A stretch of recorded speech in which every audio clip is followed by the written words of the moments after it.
Hello everyone, welcome to my channel Sandhya's varieties. Newborn బేబీస్కి cough అనేది common problem. బేబీస్కి viral infections అవుతూ ఉంటాయి కదా, లైక్ కోల్డ్ అండ్ కాఫ్.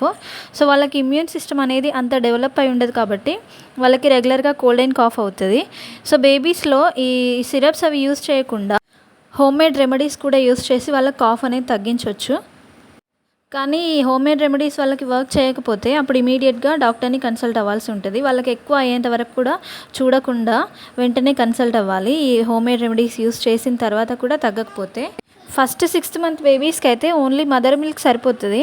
అందులోనే వాళ్ళకి కావాల్సిన యాంటీబాడీస్ ఉంటాయి. సో ఇవి బేబీ ఇమ్యూన్ సిస్టమ్కి చాలా డెవలప్ చేస్తాయి. బేబీస్కి యూకలిప్టస్ ఆయిల్ కూడా యూస్ చేయొచ్చు.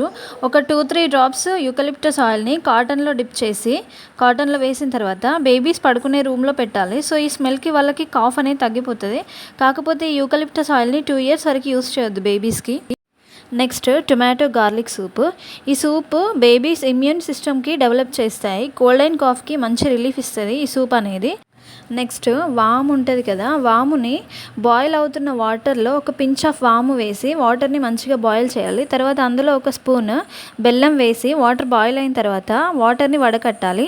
వడకట్టి చల్లారిన తర్వాత బేబీస్కి ఒక రోజుకి ఒక స్పూన్ తాగించాలి ఈ వాటర్ అనేది. సో దీనివల్ల కాఫ్ తొందరగా రిలీఫ్ అవుతుంది బేబీస్కి. నెక్స్ట్ క్యారెట్ జ్యూస్ లేదా క్యారెట్ ప్యూరీ కూడా చేసి ఇవ్వచ్చు బేబీస్కి. ఇందులో బీటా క్యారటిన్ అండ్ కొలాయిన్ ఉంటాయి కదా, సో ఇవి బేబీస్కి ఆస్తమా నుంచి క్యూర్ చేస్తాయి. బెస్ట్ ఆప్షన్ అని చెప్పొచ్చు. అండ్ ఈ క్యారెట్ జ్యూస్ని డైరెక్ట్గా ఇవ్వకుండా వాటర్లో బాయిల్ చేసి ఇవ్వాలి. అప్పుడు ఇది డైల్యూట్ అవుతుంది, డైరెక్ట్గా ఇవ్వద్దు. కొంచెం సాఫ్రాన్ తీసుకొని పేస్ట్ లాగా చేసి బేబీస్కి ఫోర్ హెడ్ అండ్ బాడీకి అప్లై చేయాలి నైట్ పడుకునే ముందు. సో దీనివల్ల కూడా మంచి రిలీఫ్ ఉంటుంది బేబీస్కి కాఫ్ నుంచి. Drum stick hair oil. ఈ ఆయిల్ ఎలా తయారు చేయాలి అంటే ఒక 1/2 కప్ కోకోనట్ ఆయిల్ తీసుకొని దాన్ని వేడి చేసి వేడైన తర్వాత అందులో డ్రమ్ స్టిక్ లీవ్స్ ఉంటాయి కదా, సో వాటిని వేయాలి.